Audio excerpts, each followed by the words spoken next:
Olá, boa tarde. A penhora de bens é um mecanismo judicial para garantir que débitos sejam pagos. Os casos mais comuns na justiça envolvem penhora de carros e dinheiro, mas há casos também de milhas e até bolsas de grife. Eu sou Rafaela Vivas e no Jornal da Justiça de hoje vamos falar sobre o que pode e não pode ser penhorado pela Justiça. Esse é apenas um dos destaques do dia, confira os demais.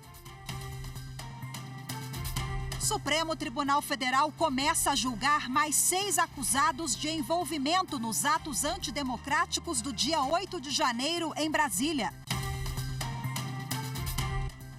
STF homologa acordo que exclui a limitação da participação de mulheres no concurso público da Polícia Militar do Distrito Federal. E ainda, censo realizado pelo Conselho Nacional de Justiça aponta que acesso à leitura ainda é restrito nas prisões brasileiras.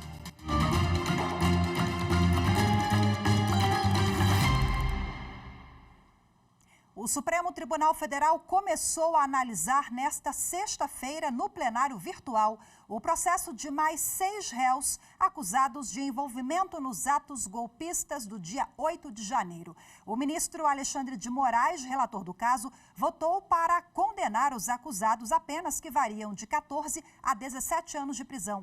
O julgamento vai até o dia 7 de novembro. O ministro do Supremo Tribunal Federal, Cristiano Zanin, homologou acordo para excluir limitação da participação de mulheres no concurso da Polícia Militar do Distrito Federal. Acompanhe na reportagem de Carolina Chaves. O concurso para o curso de formação de soldados da PM do DF estava suspenso por determinação liminar do ministro Cristiano Zanin. A decisão foi em resposta a uma ação oferecida pelo Partido dos Trabalhadores que questiona a Lei Federal de 1998, que fixa o percentual de até 10% de policiais femininos no efetivo da instituição. As conciliações vêm sendo realizadas pelo Supremo Tribunal Federal para solucionar de forma mais rápida os conflitos, garantindo o interesse público. Na conciliação convocada pelo relator, o Partido dos Trabalhadores, o Governo do Distrito Federal, Ministério Público Federal, Advocacia Geral da União e o Ministério da Justiça decidiram que seja garantido o mínimo de 10% de vagas para o público feminino. Hoje começou o julgamento no plenário virtual do Supremo para referendar o acordo homologado. Apesar da conciliação permitir a continuidade do concurso no Distrito Federal, a lei questionada que fixa limite de participação feminina na corporação ainda será analisada pelo plenário do Supremo.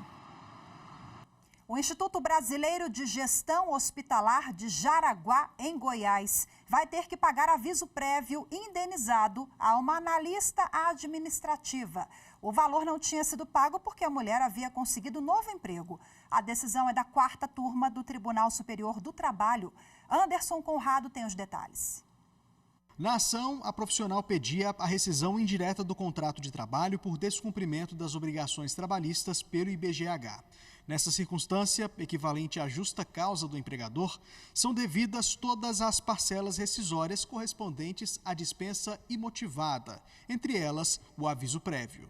O Tribunal Regional do Trabalho da 18ª Região em Goiás reformou a sentença de 1º grau e excluiu o pagamento do aviso prévio, porque a trabalhadora foi admitida por outro empregador imediatamente após a rescisão. Para o TRT, a finalidade do aviso prévio é propiciar a oportunidade de obtenção de um novo emprego. Neste contexto, a finalidade do benefício deixou de existir.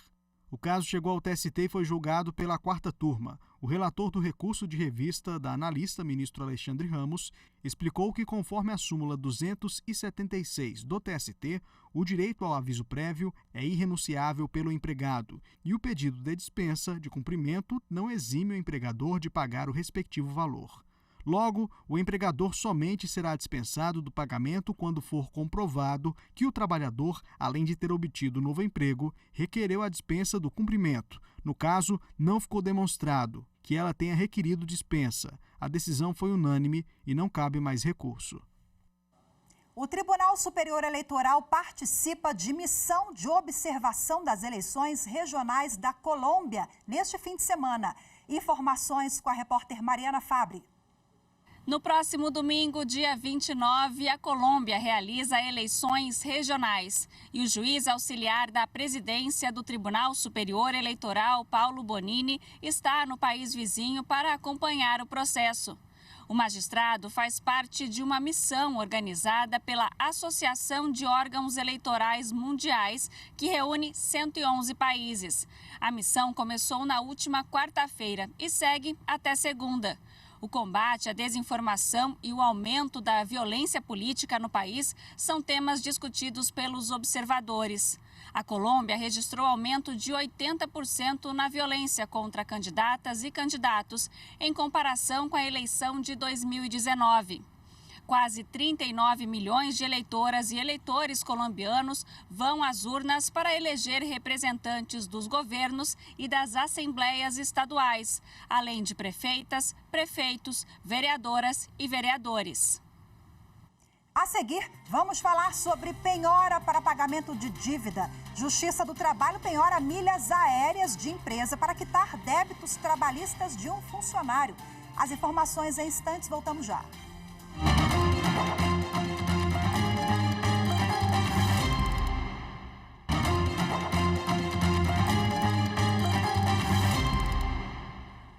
A Justiça do Trabalho mineira determinou a penhora de milhas aéreas de uma empresa para quitar débitos trabalhistas de um funcionário.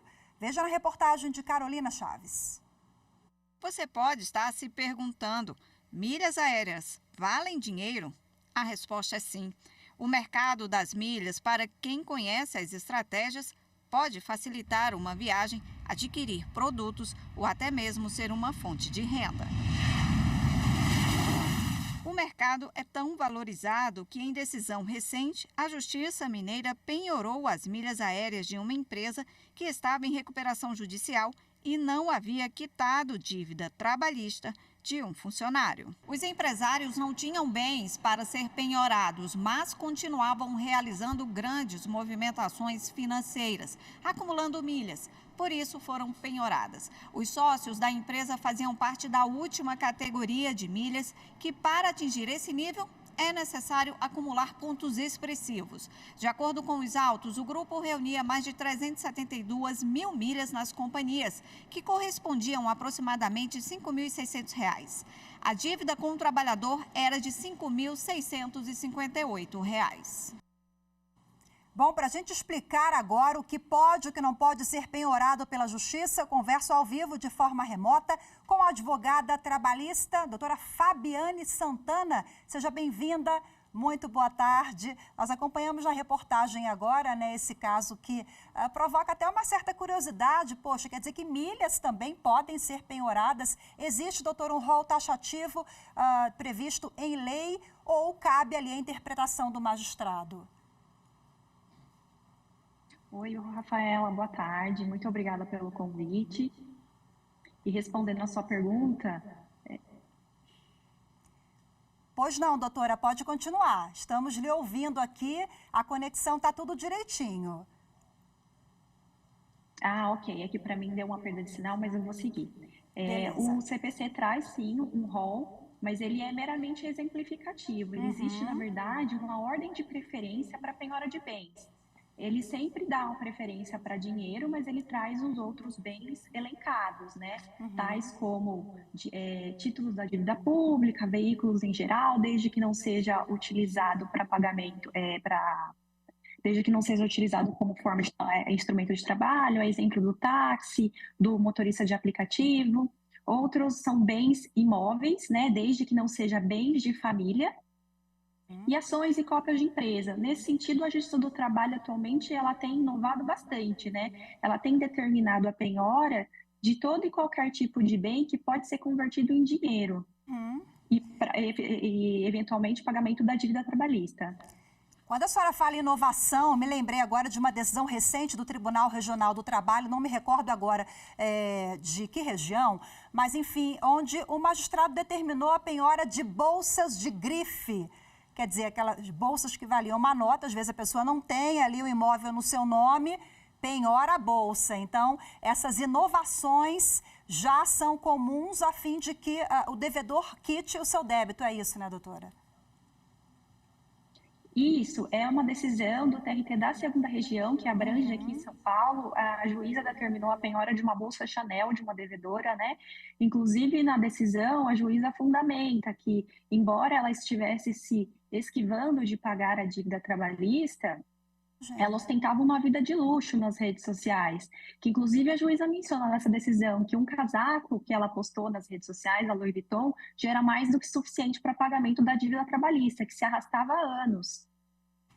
Agora, olha só, caderneta de poupança. Vale também? Pode ser penhorada, doutora? Pode, Rafaela. O CPC, ele traz uma observação de que é impenhorável, né? O artigo 833, ele fala que é impenhorável a caderneta de poupança que não exceda 40 salários mínimos. Contudo, quando são ações que se tratam de alimentos e de créditos trabalhistas, esses créditos ele têm natureza alimentar. Então, a Justiça do Trabalho e a própria Justiça Civil, ela tem permitido sim a penhora de caderneta de poupança, mesmo que não exceda 40 salários mínimos. Agora vamos explicar quando, via de regra, que a penhora é admitida pelo Poder Judiciário. Existe um teto ali quando o sujeito deve, ou a empresa, deve a partir de tantos reais. Rafaela, não existe um teto, a legislação ela não fala em teto, mas geralmente a penhora ela é necessária até o cumprimento da dívida, né? Então, assim, às vezes existe a penhora de um bem que não é de família, então, assim, é penhorado parte do bem, não é o bem na integralidade, né? E geralmente esse tipo de imóveis, eles vão a leilão. Tá. Né? Mas assim, na verdade, a penhora ela é uma forma uma forma de forçar os devedores a fazerem o pagamento da dívida, né? Agora, ela pode ser inclusive trocada. Aquela lista que a senhora falou, né, lá no início, que a senhora disse que é apenas assim exemplificativa, não é um rol taxativo, ela inclui, é muito curioso isso também, semoventes, são animais. Como é que funciona na prática isso, doutora? Um animal, um bichinho de estimação, que hoje o Poder Judiciário já é super sensível também, entende como um ente da família, né? Então, ele pode sim a penhora de semoventes, mas isso é analisado cada caso, né?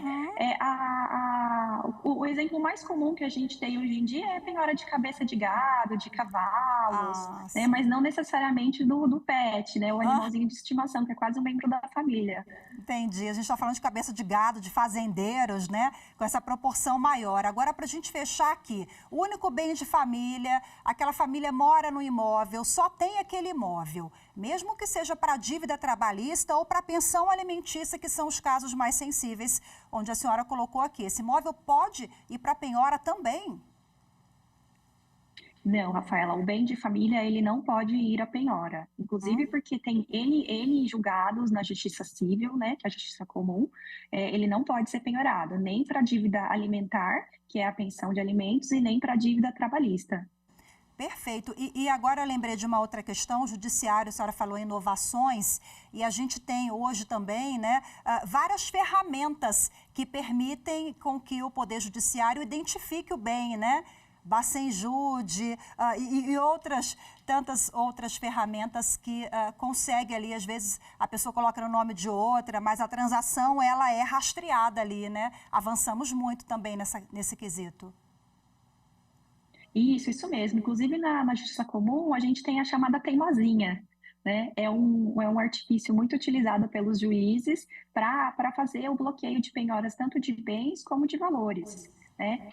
A Justiça do Trabalho, principalmente a Justiça do Trabalho, os juízes determinam os bloqueios de ofício. Então, geralmente, os devedores, eles ficam sabendo no dia seguinte. O juiz determina, eles vão fazer movimentações bancárias, a penhora já está lá. Inclusive, alguns tribunais O TRT2, que abrange São Paulo, e o TRT12, que abrange Santa Catarina, eles têm órgãos especializados para a execução trabalhista. Então, eles têm muitos mecanismos de busca, além desses que você mencionou. Rapidez e eficiência do Poder Judiciário cada vez mais. Doutora Fabiane, muito obrigada, viu, pela sua participação. Boa tarde para a senhora, até a próxima.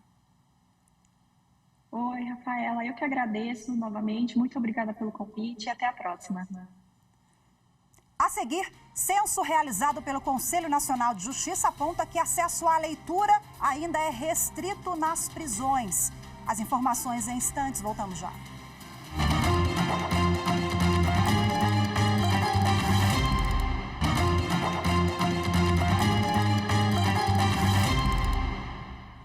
O Supremo Tribunal Federal vai retomar no dia 8 de novembro o julgamento sobre a validade da exigência de separação prévia para efetivar o divórcio. Na sessão dessa quinta-feira, 4 ministros votaram. Confira agora na reportagem de Marta Ferreira. Em 2010, uma emenda constitucional instituiu o divórcio. Na prática, permitiu o fim dos casamentos sem a necessidade de uma prévia separação do casal. Também dispensou a necessidade de um tempo mínimo antes do encerramento da relação. Desde então, a separação prévia não vem sendo exigida. Mas o caso da separação de um casal do Rio de Janeiro veio parar no plenário do Supremo. Uma das partes alegou que o Código Civil não foi atualizado depois da mudança na Constituição e que a exigência da separação judicial antes do divórcio ainda estaria valendo. Antes de votar, os ministros ouviram os argumentos contra e a favor. É por isso que nesta tarde o Supremo Tribunal Federal tem a chance de renovar os votos com compromissos democráticos que orgulham o direito das famílias contemporâneas. O compromisso com a laicidade estatal, o compromisso com o direito potestativo ao divórcio, um direito recentemente conquistado em 2010 nesse país, e o compromisso com a extinção do odioso, potencialmente misógino e perpetuador dos piores conflitos judiciais cíveis, Instituto da culpa pelo fim do casamento, que é inerente à ação de separação judicial. A defasa é a favor da desjudicialização e facilitação do divórcio, mas não abre mão da proteção dos direitos fundamentais e direitos de personalidade, dos deveres conjugais. O juízo deve reconhecer a sua capacidade criativa no direito, ministro Barroso, dentro de um prisma semântico, em respostas diretrizes constitucionais. Assinalo desde já minha convicção no sentido de que o Instituto da Separação Judicial subsiste no ordenamento jurídico pátrio, mesmo após a promulgação da Emenda Constitucional 66 de 2010, como forma autônoma, na qualidade de modalidade para a dissolução da sociedade conjugal, mantendo, no entanto, o vínculo matrimonial.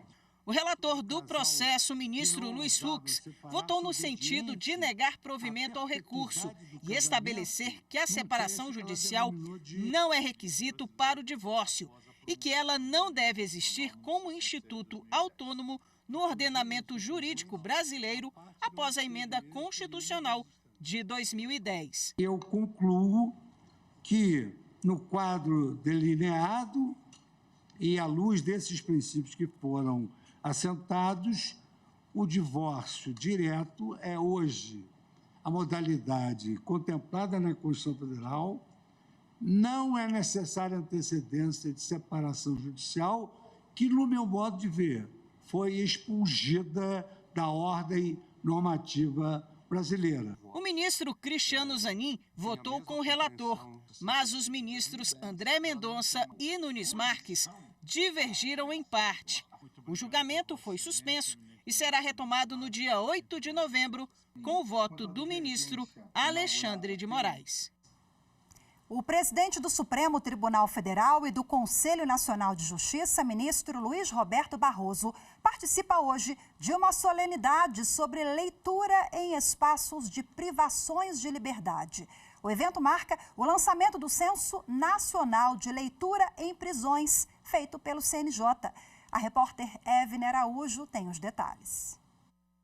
Das mais de 1.300 unidades prisionais no país, 30% não têm bibliotecas ou espaços de leitura e 26% não realizam atividades educacionais. Os dados estão no Censo Nacional de Leitura em Prisões, feito pelo Conselho Nacional de Justiça, e mostram um caminho a ser percorrido para a universalização do acesso à educação nas prisões brasileiras.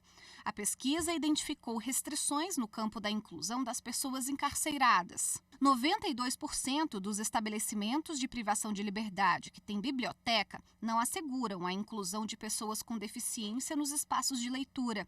E mais da metade não garantem acesso a pessoas sem alfabetização. Segundo o censo, 53% dos presos são analfabetos ou têm ensino fundamental incompleto. A leitura faz parte de uma importante política de redução do tempo de pena prevista na legislação brasileira. A cada livro lido, o preso tem a possibilidade de diminuir 4 dias da condenação. Isso representa cerca de 13% da pena anual do detento. Estimular o acesso ao livro é uma forma de usar a busca pela liberdade como incentivo para um comportamento que aumenta as chances de ressocialização. Nós temos aqui uma política pública potente, transformadora, que é a leitura através da educação.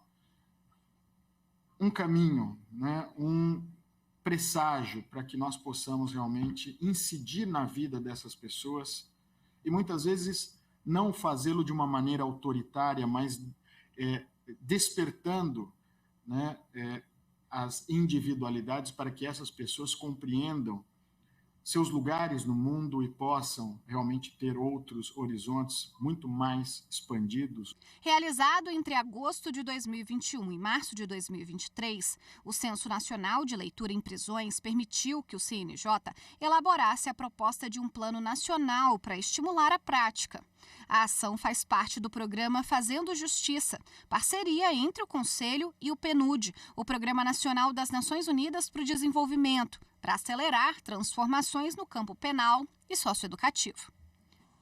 O Superior Tribunal de Justiça decidiu que prática de artes marciais justifica a elevação da pena base em crime de lesão corporal. As informações com Marina Campos. Por aqui, os alunos aprendem mais do que técnicas de artes marciais.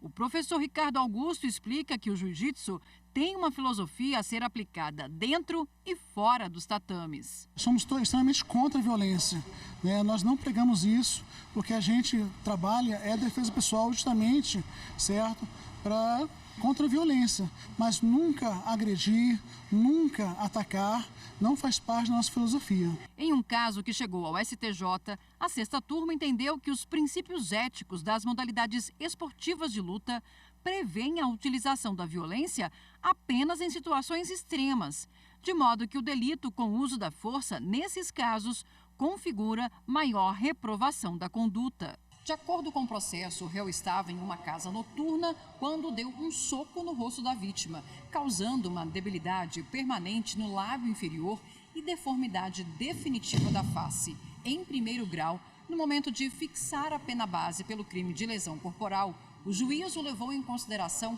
o fato de o réu ser praticante de jiu-jitsu e valorou negativamente a circunstância judicial da culpabilidade. O Tribunal de Justiça de Santa Catarina manteve a pena final fixada em 3 anos e 4 meses de reclusão em regime semiaberto. No STJ, o desembargador convocado Olindo Menezes reduziu a pena para 2 anos e 7 meses de reclusão e manteve o semiaberto. Mas a defesa, por meio de agravo regimental, insistiu na tese de que a valoração negativa da culpabilidade teria violado o Código Penal. Em seu voto no julgamento do agravo, o desembargador Jesuíno Rissato, que assumiu a relatoria do processo, transcreveu o precedente do STJ, segundo o qual a culpabilidade deve ser entendida como juízo de reprovabilidade sobre a conduta do agente. Desta forma, a sexta turma manteve a pena fixada na decisão monocrática, inclusive o regime semiaberto. Um livro sobre reclamação constitucional foi relançado ontem à noite na Biblioteca da Suprema Corte. Viviane Novaes traz para a gente as informações. Esta é a segunda edição da obra Reclamação Constitucional no Supremo Tribunal Federal. O livro reúne artigos de 18 especialistas da área do direito. O defensor público William Ackerman, um dos coordenadores da publicação, explica o que é a reclamação como instrumento jurídico. A reclamação constitucional no Supremo se destina a assegurar a competência do Supremo, a autoridade das suas decisões e também a observância dos precedentes qualificados que têm um grau de vinculação máxima. A reclamação é o maior acervo do Supremo entre os processos de competência originária. No início desta semana, mais de 3.000 delas tramitavam na Corte. O livro aborda temas como a relação entre servidores e poder público, concurso, terceirização, nepotismo e audiência de custódia. Hoje ficamos por aqui. Muito obrigada pela sua companhia. Excelente tarde, ótimo fim de semana para vocês. Até segunda. Tchau, tchau.